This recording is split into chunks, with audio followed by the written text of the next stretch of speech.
Seriously? I feel like I'm camping. This is slow, roasting on a gas flame. So you want that char because you're going to peel the skin off and it's going to leave it with a really roasty flavour. So once they're done, I'll transfer them into this bowl, steam them and peel them. But the smell, I don't eat these. This is for my O-type friends. The smell is just next level, like delicious, like you feel like you're outdoors camping. And just look at those colours. These are from the farmer's market. Oh yeah. That's not a zucchini. This is a zucchini. This thing is friggin' massive. This is the best fun that I've had on a Friday night by myself in a long time. So, as you know, I don't eat these. I don't know the medium, so it's a learning process. I have seen my Lebanese friends do this heaps with eggplants, but again, I don't. So this one, they start to get really squishy. This one's just about ready. You can see this one's quite squishy. It was a bit early. That was the tester. These all should come off together. And oh shit, that one's getting squishy. So they're just about ready to pull. They get really nice and squishy. I don't want them to fall apart. But again, the blacker the skin, the better. These are all at full tilt. So it's fun. Yeah.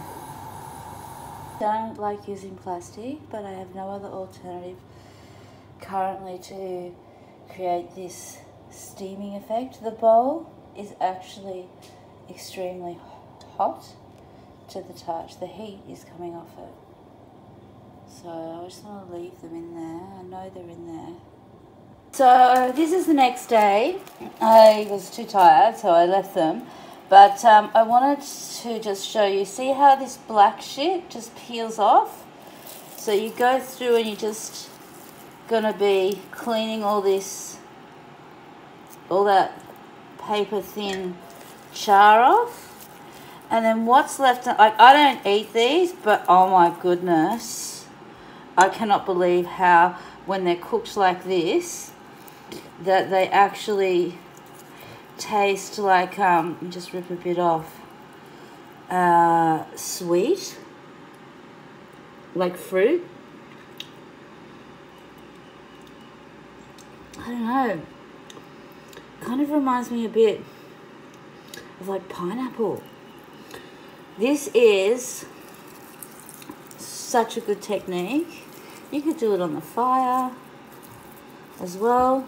I've never had gas either, so I've never had this, but yeah, just cleaning up all that black, and you have produced something that tastes nothing like a fresh capsicum. Really, really yum. So that was fun.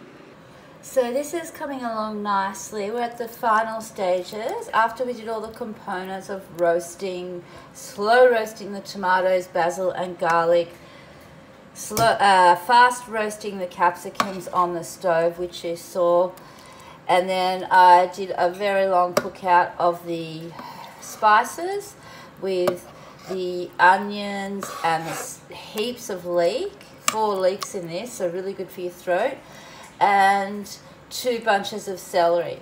So this is my smaller soup pot, and I can get a little more water in there because I probably will stick mix and blend this in here. This is my usual herb bag that I use. Anyway, it's got Hawthorn berries for the heart. This is a heart soup, a healing heart soup.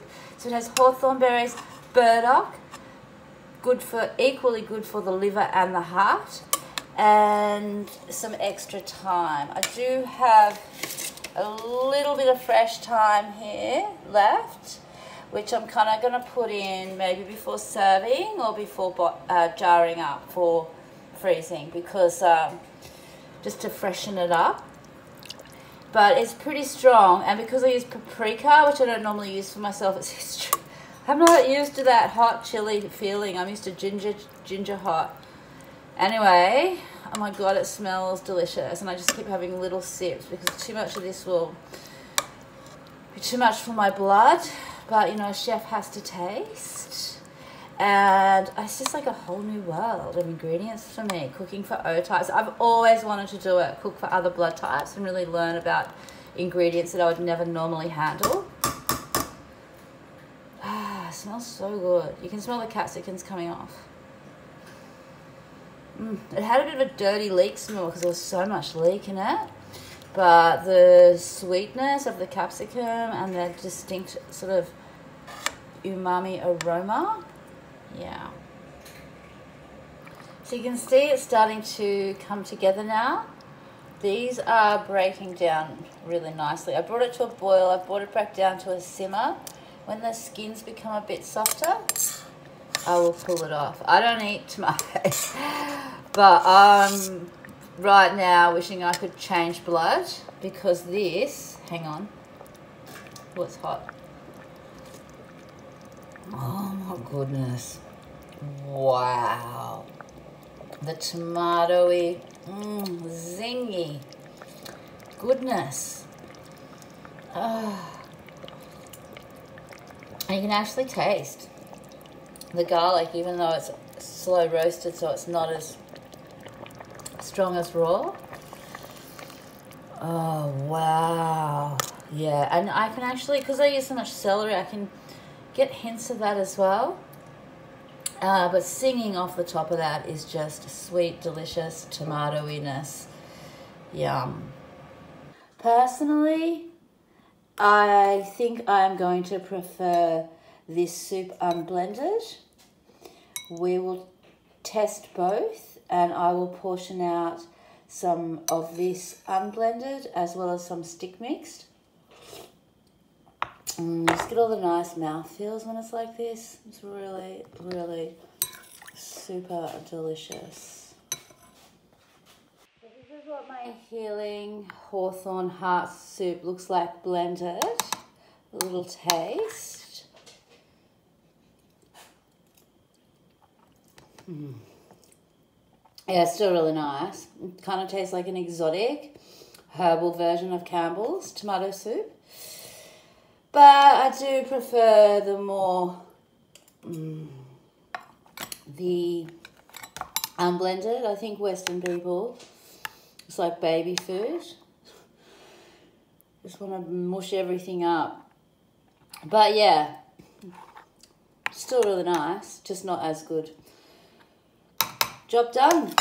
I'll bag this up because I don't eat tomatoes normally, and I'm not gonna lie, I've got like tingling lips. It's like I've been poisoned, but there's a lot of goodness in here, so it was definitely worth it. And that, ladies and gentlemen, is job done. Renee calls me her master chef magician in a Kiwi accent. And this is for you, Renee. She bought all the produce from the farmers markets. She tells them all, I have a personal chef. And they say, as she says, she's a master chef magician, medicine woman. And they just look at her with these really wide eyes like, where can I get one of those? And she says, oh, I can't tell you. It's a top secret covert operation. We're under the radar here.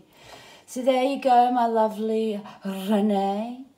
There is your tomato soup, and we will source more produce for the next cook up. Namaste, loving you, Binnah.